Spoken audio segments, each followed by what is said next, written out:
Howdy friends, Wahoo here. I am currently on the Badlands course outside of Iragoya, and I am going to tell you some of the questions that I got from you listeners out there about the race. Random things like saddle issues or stories that happened. So I'm going to share some of those with you, and let's get started. Da-da-da-dun. The first question. How do you maintain bum comfort with the long hours in the saddle? This is a question I got a lot of different variations of. Basically, for me, keeping clean is the most important. And then I typically will change like into another chamois or pair of shorts about halfway through. I have a rule for myself that basically at 24 hours into a race, I have to be wearing a new clean pair of bibs. If I have gotten to that point and I haven't changed, it's a big problem. The salt that from your sweat and just the stuff that gets in your chamois can be really abrasive on your skin. So 24 hours is the max I'll wear a pair of shorts, and then I'll take the shorts off, put the clean pair on. I will clean myself. I bring specific pH wipe, baby wipes that are like good for sensitive skin areas, which is really important. Some people just buy baby wipes and they're not all the same, so keep that in mind. And I will take the dirty bibs and I will actually wash them in a sink at some sort of bar, restaurant, or wherever I am. I'll find soap and I'll wash the shorts. And then I'll tie them to the back of my saddle and hang them off the saddlebag so that they start airing them out. If it's really wet and rainy out, then I'll just keep them in a bag and hope that at some point they dry. And if they don't, then yeah, that sucks, but I haven't had that experience yet. So when that does happen, I'll let you know what I do.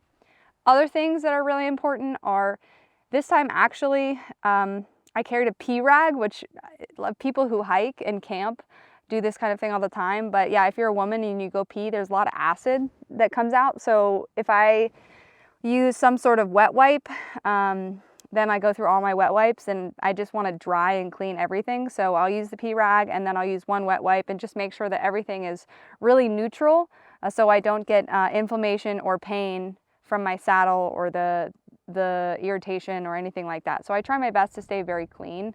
Also, I have a saddle that I know works for me. I've gotten a bike fit and I actually found that I needed a more narrow saddle. And I also found one of my legs was shorter. So I was experiencing a lot of saddle sore issues a long time that was in the same spot. And it turns out it was because my left leg was just shorter than my right leg. So I got that figured out and now I don't experience as many saddle sore issues. If you're having really bad saddle sore issues, maybe go and get a bike fit and figure out if there's something anatomically not correct about your saddle or your fit that could work better for you. But I'll tell you by the end though, I did have a lot of sore skin and I'm still experiencing it 2 days later. So you're not totally able to avoid it, but you can do your best to limit it. How do you tackle the lack of sleep? And how do you overcome a crash and win? Okay, well this is like 5 parts, but we'll talk about sleep first. So sleep, also hot ticket item. People ask this, do you practice? No, you can't really practice. I mean like, okay, sure, yes. At home, if you want, go out on a Friday night after work and ride through the night. And that's a good way to try riding through the night. I think it's really important if you're gonna do an ultra because at some point you will be riding at night and it's really good to feel comfortable in the nighttime. Practicing sleep deprivation though, I don't think is a really great idea. I mean, not sleeping is really not that good for you. It actually is bad for you. It's bad for your brain. So I only do it while I'm racing. What I did for this race, how much I slept really was quite low. I only slept one time in the race where I raced for 45.5 hours. And it was for about 5 minutes. I was on a pavement section where I was about to go down a road descent on the first night at 5:30 in the morning, like just under 24 hours into the race start. And I was starting to fall asleep. And I thought, you know, I'm gonna go down this descent. I don't wanna fall asleep on the descent. I need to be careful and, you know, just take a short nap. I laid down on the side of the road. There was a little pull off and I put my bike down. And I laid there and I slept. I set an alarm for 10 minutes and 5 minutes later I woke up and I was like, well, I guess I'll just keep going. And I was fine actually. The sun rose and everything was okay. And then the next night, the race was so tight, there was no time for me to sleep. And also I just wanted to be done. So I finished at like 5:30 a.m. the next morning. So missed 2 full nights of sleep. And I didn't practice except during a race. And this is only the 2nd or 3rd time where I've really not slept much at all. I wouldn't advise it for everybody. A question I did get was, do I think that sleep deprivation is the way to win ultras? And it's part of the game. I mean, it's a multi-part game. You have to do nutrition, you have to worry about resupply, you have to worry about your bike. All of these things, they all add up to a good ultra race, a good ultra racer. And for me, not sleeping is something I have been able to figure out. And yes, it certainly helps me get to the finish faster than others. And actually, the 2nd place woman was faster in time than I was, but my stop time was less and my sleep time was less. So I got to the finish line faster. Okay, this goes with sort of the last question. Also, somebody asked, how did I fall? Okay, I was riding on the first day and it had rained. We're in the desert. It's a little bit muddy. I had just passed this woman who was racing and was feeling kind of good. And I love to descend, so I was going a little bit probably too fast on the descent. There was this concrete section and there was mud on it. And at the finish of the concrete section, because in Spain they've got these steep sections where they put concrete, there was a pothole, and I didn't see it until a little bit closer to right when I was before it. And I normally would move over to the right, but I had just passed a woman and I thought she was there and I didn't want to go into her. And so I tried to slow down just a little bit, and instead of slowing down so I could either bunny hop the pothole or kind of go down into the pothole without ruining or tacoing my front wheel, my front wheel slipped and I was on the bike and I literally just slipped like this. And I have, you know, bruises. I landed on my hip. It's quite disgusting. But like anything that happens in an ultra race, you have to take what happens and just move forward. Don't spend too much time thinking about it. Immediately I was up. My top tube bag had opened. I picked everything up out of my top tube bag and I was on my bike in 30 seconds. I didn't think about it too much. I was more just mad at myself that I had been stupid to try and slow down on a muddy section that was really steep and lost my front wheel. I was just mad at myself for making a bad choice. And after I spent about a minute of being mad, I just kept riding. So for me, taking the crappy things that happened and moving forward is the best way. So that's how that crash happened. And honestly, the rest of the race, I never thought about it. Like maybe one other time, because you can see the mud on the side of me. I'll put up a photo you can see where, yeah, there was just mud all over my left side because I just went ice skating on the concrete. Yeah, so that's how my crash happened. Another question that people asked was, what other things did you come across, like adversity or whatever? And I had 2 low tire issues. One was at the very beginning, like 20K into the race, I burped my tire. I hit something too hard and air just burped out of it. So I had to stop and pull over and put air in it. And then maybe 5 or 10 minutes later, it went down again. And that was really scary, actually. I thought maybe I had injured the rim tape on my wheel or something like that. And so I had some panic, but just kept riding. And well, I put more air in it and then I kept riding and eventually it just felt okay. I'm sure I finished with probably like 25 PSI, which is not enough PSI for the weight of my bike and me combined. I should have been riding more like 38 PSI or 36 at the time. But yeah, I was really worried about it, but it seemed to sort itself out. So that was really helpful and really, I was thankful for that. And then the other big thing that happened was somehow my saddlebag, I don't know if it was what exactly happened, but my saddlebag broke. And so I had to use some zip ties for a while. And oh my God, there's somebody riding through right now. Woohoo! We have a racer passing us. Good job! You can do it! That's funny. Okay, anyway, back to you. Yeah, my saddlebag, it broke and I used some zip ties to hold it together for a while, and it was making the worst sound. It was like for too long, and eventually I spent about 5-10 minutes figuring a way to make it so it was more secure. But then I had to take a bunch of stuff out of it because there wasn't enough room when I did that. So I was using a musette bag to hold a bunch of things, and I finished the race. I did like, I don't know, 500K with the musette bag on my back and carrying a bunch of things. So yeah, that got tiring after a while, but it was my only option. But I didn't let it get to me because, you know, there were other things I was dealing with, and that was not, I mean, that was the least of my worries. I was actively racing and competing against somebody to get to the finish first, and that was what I was worried about. So those are my adversity things. I'm sure there's like a million others. Did the BK Lounge save my life? And yes, it did. I stopped at Burger King in Almeria, which was, I don't know, maybe kilometer 500 or 600. And I got a bunch of food. I got 2 of these fake long chicken sandwiches and an Impossible Whopper, which is, you know, fake meat.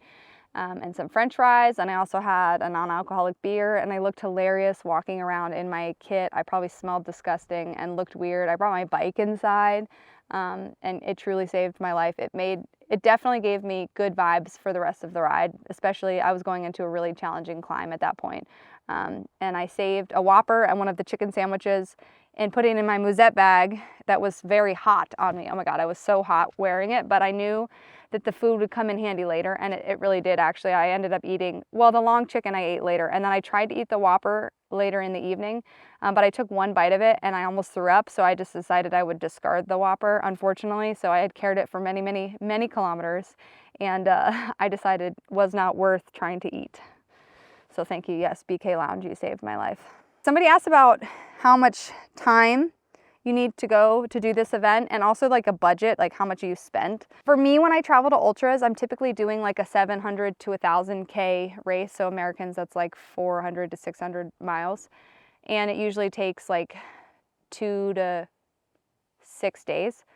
And most of the time, 2 weeks is about what I budget for time. You want to get there like 3 days before the race, and you also want to have time after the race to hang out with other finishers and explore a little bit. So 2 weeks I think is a good amount of time. If you can take more, that's great. But if you take less, you're just asking to get sick. You're asking for stress. And yeah, I definitely suggest if you can make it happen, 2 weeks. And a budget, you know, each race depends on what the cost is, but I don't know, $250 to $450, depending on the race for the entry. And then you're looking at, you know, hotels before and after. And if you decide to stay in a hotel during the race, all in all, I think, you know, then there's the food while racing, that's expensive. I probably spend, with international flights and race entries and hotels, I don't know, maybe like $1,500 to $2,500 per race. But it really all depends. Sometimes it ends up being more, and sometimes it ends up being less. If you can find people to stay with, that's really helpful in terms of like lodging costs. But most races make it happen where you don't necessarily need to rent a car. So that's helpful. But yeah, I would definitely 2 weeks, and they can get expensive if you're really doing a destination one. Now, if there's one in your area or one that you can drive to, it's going to be a lot less expensive and you don't need as much time. But these international travel ones definitely take up time and are a little bit more expensive. How did it feel, if I was aware, being so close, ultra speaking, in a race at the finish? This was an actual race. Well, it's always a race.